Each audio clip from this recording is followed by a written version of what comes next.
took a warrior from 1,000 years ago and you put them on a modern battlefield, they would die very quickly. If you took a surgeon, a doctor from 1,000 years ago, and you put them in a modern surgical operating theater, they would not know what to do. But if you took students and a professor from 1,000 years ago and you put them in a classroom today, everyone would know where to sit, where to stand, and what to do. So the idea of the show is each week to kind of look at an area in America that's kind of ripe for reinvention, and to get someone who's really spent a lot of time in this space and to kind of talk to us a little bit about how we could much more fundamentally reinvent this stuff. So this week we got a fantastic topic that we're kicking off with reinventing and learning, and we've got Rheingold, who's the perfect person from my point of view. I want to bracket the issue that schooling somewhat teaches people not to take their learning into their own hands and teaches them to be passive consumers. Let's assume that somehow that doesn't happen, or that can be counteractive. We now have the opportunity to learn things together, and I think the next place to push it is eliminating the teacher entirely. What if a group of people wants to learn something? How do they go about doing what a teacher does when we create a syllabus? The cool thing about this Reinventor series, it's not just about one person kind of giving out their big ideas, but it's about a whole collective of all kinds of different innovators who could kind of add to it and bring their own perspectives to it. I think a lot of what we think we know about learning and pedagogy has actually been destructive to us, to humanity, to actually learning. No matter what you think the world in 2050 is going to be like, it's not going to be like what you got educated for in 2012 or 2013. We're not tied to a book at a podium anymore. Our institutions of education were created at a time when information was scarce, and now it's abundant. So if we can think of different institutions in our ecology of learning can start to specialize and work better together rather than feel like they all have to live within the formal educational system, that's where we're really seeing the opportunity right now. If we had some big influencers, the President of the United States, the 20 largest employers of the United States say,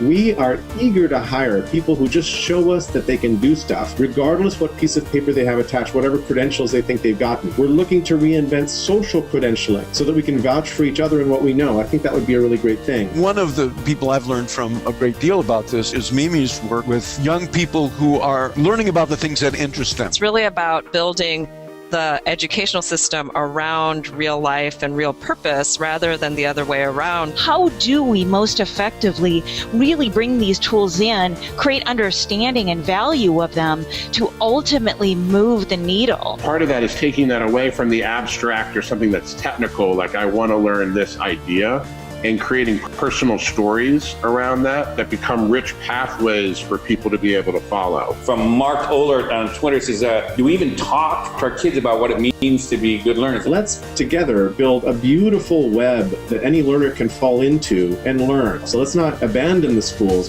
but let's go outside and build something that's really, really beautiful. And let's focus on people who don't have much as a starting point. In a society that doesn't change rapidly, it's the duty of the older generation to help the younger generation not reinvent the wheel, to teach them what works in this society, this civilization. But when you are in a society that changes very rapidly, it's the duty of the older generation to teach the younger people how to adapt, how to learn on their own.